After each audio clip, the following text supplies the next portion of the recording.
Introducing your finalists in lane 1, 8th place in the 200 butterfly of the 2015 World Championships from California Aquatics, Tom Shields. Here's a guy that works so hard at his craft and is so versatile. Swims the events that are just unbelievable. 400 IM, 200 butterfly. Many people consider the toughest event the 200 backstroke. Michael Phelps will tell you the 200 back is the toughest of the 200, so he can do it all. Obviously the Olympic gold medalist in the 200 back. Tom Shields will be in lane 1. He was 8th at the World Championships. Andrew Selesgaardsen too. We saw him swim the 400 IM yesterday. Kwazang Wen from China's in lane 3. On the outside, Michael Klee is on his way to medical school in the fall, and he's part of the USA Swimming Board of Directors. And you've got three, this is an interesting race, Jim, because you've got 3 Americans in this race that are all vying to kind of break into that top 2. Right now, Michael Phelps clearly first, favored to make an Olympic team again, but Jack Conger, who did not swim in this race, is seated about a second faster than the 3 other Americans, including Tom Shields, based on performance from last year. So you've got Shields, Clary, and the youngster Andrew Selesgaard, who all have a chance to make that Olympic team, but they're going to have to step it up in a big way, and this is an opportunity to make a little baby steps along the way, chip away at what you need to do. Rowdy, I want to correct myself. Kwazang Wen, he's from Singapore. So with Phelps out of this field, it opens up some opportunities for others. That's exactly right. You have to take advantage of it, though. You know, you're not always going to have Michael Phelps in the race. So, but regardless of that, you've got to be able to step up and do the kinds of things that you need to do to improve your performance each and every single time. Not necessarily time, but improve that performance. Work on the little things that you know you've made mistakes on in the past, and try to correct them every single time. And isn't that all part of the build-up both to the trials and to the Olympic Games? Obviously, you're setting goals for yourself short-term and long-term in this part. Absolutely, and those short-term goals are so necessary, Jim, to be able to reach that long-term, because the Olympics is a lot of pressure. Man, dude, it's every 4 years. If my beloved Chicago Cubs don't make the World Series, I can always hope for next year, right? Next year, not wait until 4 years from now. Right. And so this is a critical stage. The next 6 months for me, it's like Christmas. I love it because every single day I always look forward to things. There's so many exciting things happening in our sport. But you take Tom Shields, for example, out very fast, right there at the top of the screen. That's what his specialty is. He's great on the speed. He made the team last summer on the 100 butterfly as well.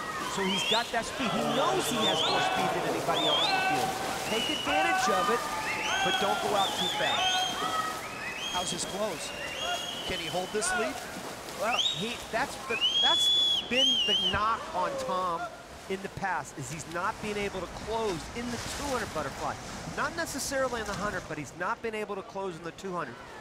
That's what he's got to work on. If he's going to make the Olympic team, and if he's got a chance to have a medal in the Rio Games, he's got to be able to close, because you're gonna have a lot of swimmers this summer charging down the stretch. Here we go, 25 meters. And that's what they're doing. Yeah, Kwazang Wen is right there in lane 3. Tyler Clary in the purple in lane 4 and in lane 5. Simon Chaudin is also closing. Lane 3, it looks like it's gonna be Kwazang Wen. So Shields went out and led for the first 100 plus, but he just couldn't hold on. Did he spend too much? Well, he got 8th. That might tell you a little bit right there. He finished dead last in the final, which, again, you learn. Every time you swim a race, you learn something about yourself, and you can learn a lot here in the 200 butterfly, because Kwazang Wen did exactly what he needed to do. He never panicked. And for a guy that's just, 19 years old, he's a youngster, that was very important to maintain that composure all the way through. There's the 100 short, and you could see right top, he's so far ahead. Right up there, Tom Shields, there was really nowhere to go but down, and he went down. You could see everybody starts to catch him at the 150. And then Kwazang Wen just kind of maintained that pressure right on the water, draws those arms over the surface, drives those fingertips down and forward,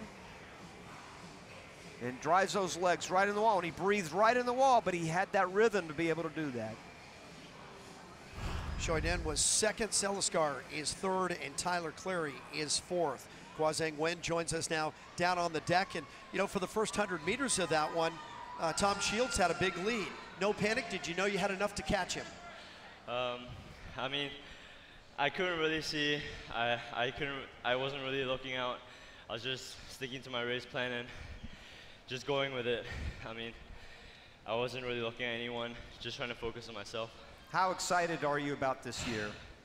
I mean, this is the Olympic year, and I made the A cut, and I think I'm working with Sergio on a lot of the finer things in my race planning, and I think it's really paying off. What's ahead for you this summer? What are you looking forward to the most? I mean, definitely Olympic trials are coming up for me in March, so I'm hoping to hopefully drop my time a little bit more and have a better standing in the Olympics this year. Congratulations, nice race and an excellent last 100 meters. Thank you so much. Kwazang Wen from Singapore comes from 5th to 1st over the last 100 meters. We come back, it's the women's 100 breast and Jessica Hardy.